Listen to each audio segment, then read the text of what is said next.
Amid the fabled hills of Judea in Southwest Asia stands Jerusalem, the capital of Palestine, sacred to three of the world's great religions.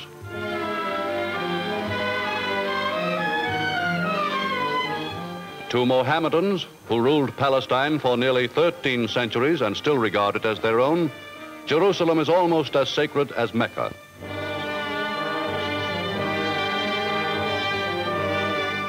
To hundreds of millions of Christians, this is the Holy Land. Here, Jesus of Nazareth trod the slow, agonizing road to Calvary and the cross.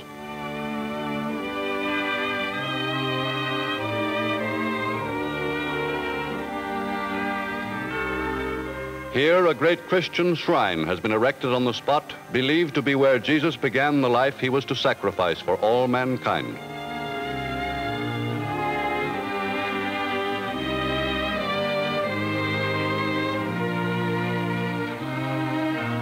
One of the oldest traditions in Palestine's history, stretching back beyond recorded time, is that of the Hebrews, symbolized by the Wailing Wall, place of lamentation and prayer since the days of Herod the Great. In no other religion has Palestine a more deep and mystical significance.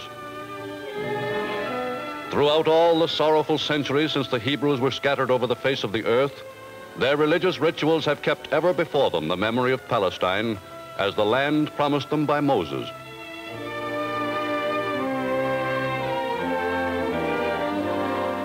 Today, millions of them center their immemorial hopes for fulfillment of this promise on the new Palestine, with its shining city of Tel Aviv, built by Jews on desert and swampland.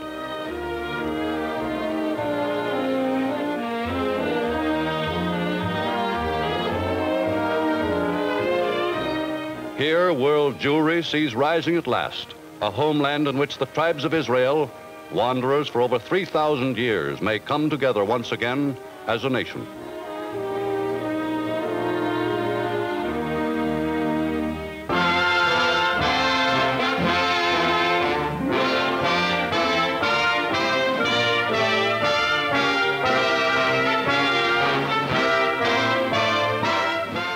After Lord Allenby conquered the Holy Land in 1917, the Jews were promised a national home in Palestine by Britain's Earl of Balfour, a policy endorsed by Woodrow Wilson and the League of Nations, which made Palestine a British mandate. But in 1939, with war in the offing, the oil pipeline from Iraq through Palestine became one of Britain's major strategic worries, along with the Suez Canal, the empire's lifeline to the Far East. To ensure an uninterrupted supply of oil for its planes, tanks, and ships, Britain had to maintain peace at all costs with the predominantly Arab population, which had long been resentful of Jewish immigration. To this end, London issued a white paper which strictly limited the number of Jews admitted into Palestine. In the war years that followed, only a few thousand of Europe's millions of unhappy Jews were able to escape the fascist tyranny and seek refuge in Palestine. By the war's end, hundreds of thousands of survivors, without homes or possessions, faced a future without hope unless some place on earth could be found for them. To Europe's surviving Jews, free access to Palestine, their land of promise, is today more urgently needed than at any time in the long and tragic history of the people of Israel. Convinced that the excuse for keeping Palestine closed had ended with the war, the Jews of America brought strong pressure to bear on Britain.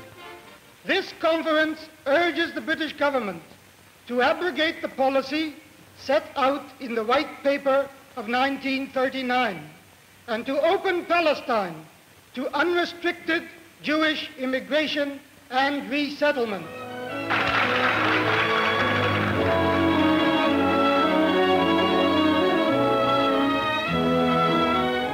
Refugee Jews able to get to Palestine find there a community to a large extent self-governing. In the Jewish Agency, representing the Jewish people in the development of their national home, are centralized the administrative and executive functions of the community. The Anglo Palestine Bank financed much of Palestine's war-created industry, and in cooperation with the Jewish Agency, has grub-staked thousands of refugees.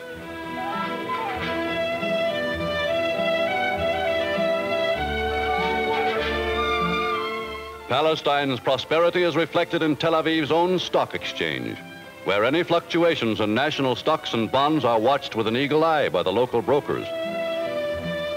Investments in hydroelectric plants alone amount to millions of dollars.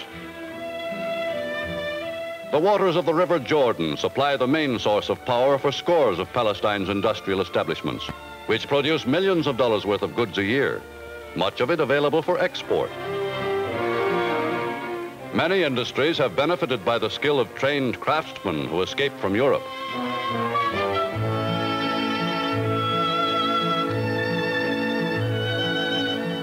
A whole new diamond cutting industry has been built, and its future assured by agreement with the British Diamond Trust.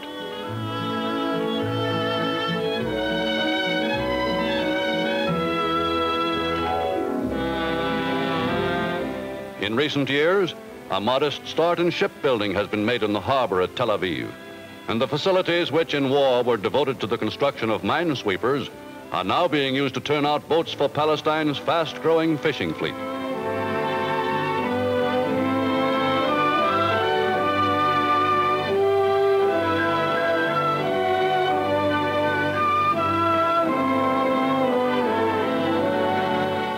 On the shores of the Dead Sea, hundreds of feet below sea level, new plants extract thousands of tons of potash, bromine, and other valuable chemicals each year.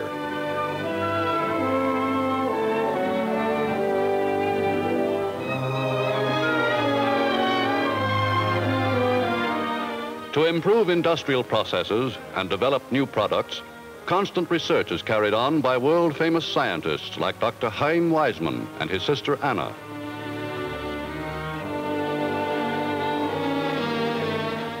Ensuring the continuity of Orthodox religion, a Talmud school trains future rabbis who, at an early age, begin to acquire the knowledge and wisdom for which they will be revered in future years.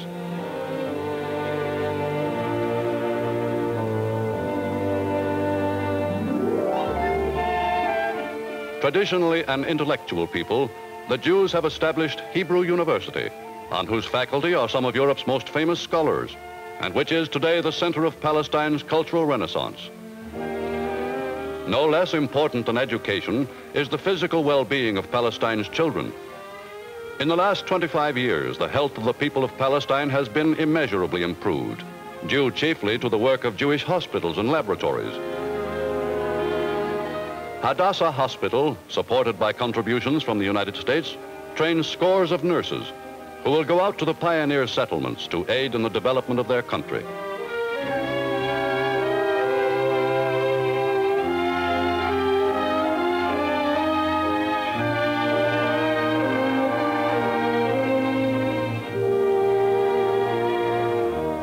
But of first importance to the national welfare is the production of food. And in agricultural schools, Jews have acquired skills which have enabled them to refute the widely held belief that they do not make good farmers. Now, over 30% of them make their living from the soil, which they have reclaimed from the swamp and desert. Most of Palestine's agricultural workers live in the cooperative settlements which have been developed in their ancestral homeland during the past 20 years.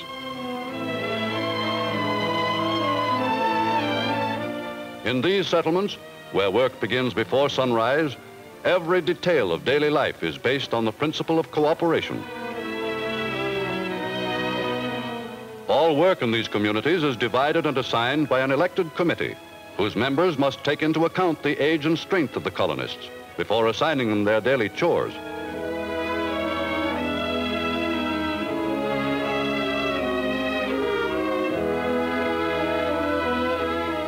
As a result of this program of training, careful planning, and hard work, production of food by Jews in Palestine has almost doubled in recent years.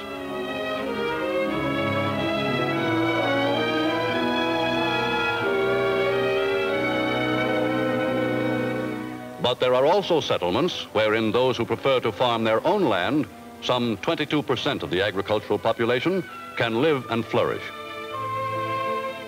Following the same cardinal rule of self-help which applies in the co-ops, the individual farmer must work his tract of land to the best of his ability, for he is expected to make the interest payments on his long-term loan at regular intervals.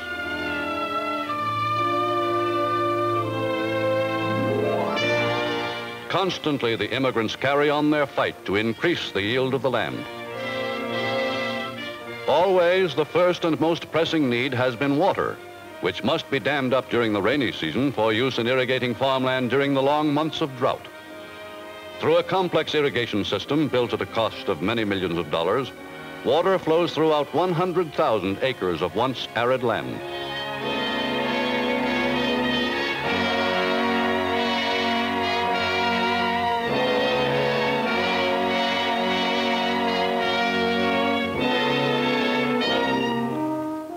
But though a good beginning has been made in the areas occupied by the Jews, they believe that nearly all of Palestine's 6 million acres could be made to bear crops.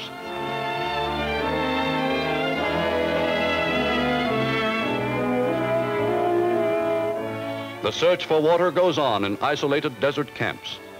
On land abused and eroded for centuries, teams of experts sink test wells, and on their findings will depend the future of that land, whether it is to remain a desert waste or whether, given water, it will be the site of another new and flourishing community, brought to life by thousands of settlers. Many a barren field has been cleared in Palestine to make way for vineyards and farms and villages.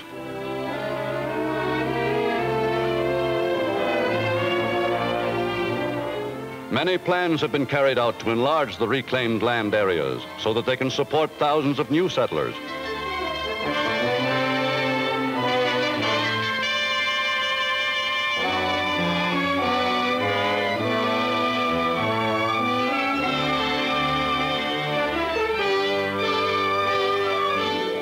To maintain in these areas Palestine's high standard of health, research stations have been established in an effort to stamp out the disease which for so many years has sapped the vitality and taken the lives of the natives. Here, the discoveries of modern medical science are made available to Jew and Arab alike.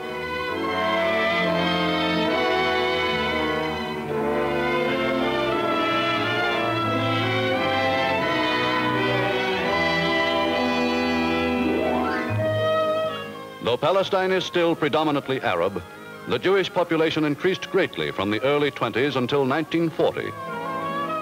Since that time, as a result of British immigration restrictions, the Jewish increase has scarcely kept pace with that of the Arabs. Side by side with the Jewish population, the Arabs, outnumbering them 2 to 1, live in their immemorial manner.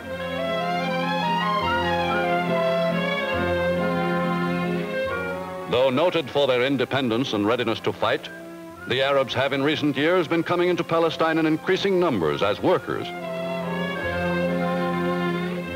For the high wages they earn on the Jewish-owned farms and plantations bring them a new and welcome prosperity.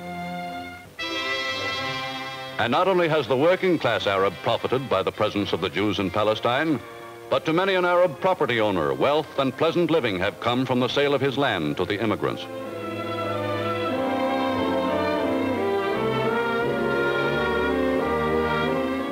Nevertheless, the Arabs are determined to keep Palestine an Arab country and to resist every move by Britain to admit more refugees.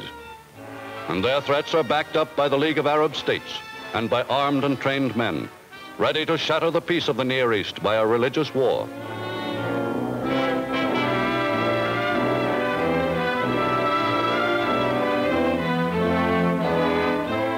Repeatedly, the London spokesman for the Arab states has warned Britain's government that its policy is not acceptable to the Arabs. Every Jew that arrives in Palestine is one more brick in the structure of the proposed Zionist state, one more unit towards the Zionist majority against the Arabs, so that it is impossible for the Arabs to regard the matter only in its humanitarian aspect. The political question was finally settled by the White Paper, and any attempt to force more refugees on Palestine now, on whatever grounds it is ostensibly made, would be a breach of that settlement. But the Jews, whose arguments for a free Palestine before the war were strong, are sure that they now have an irresistible case. For not only have millions of men and women of Jewish faith been tortured and murdered in Europe, but 30,000 who formed the Jewish Brigade fought in the Desert Campaign and in Italy to free the world of fascism.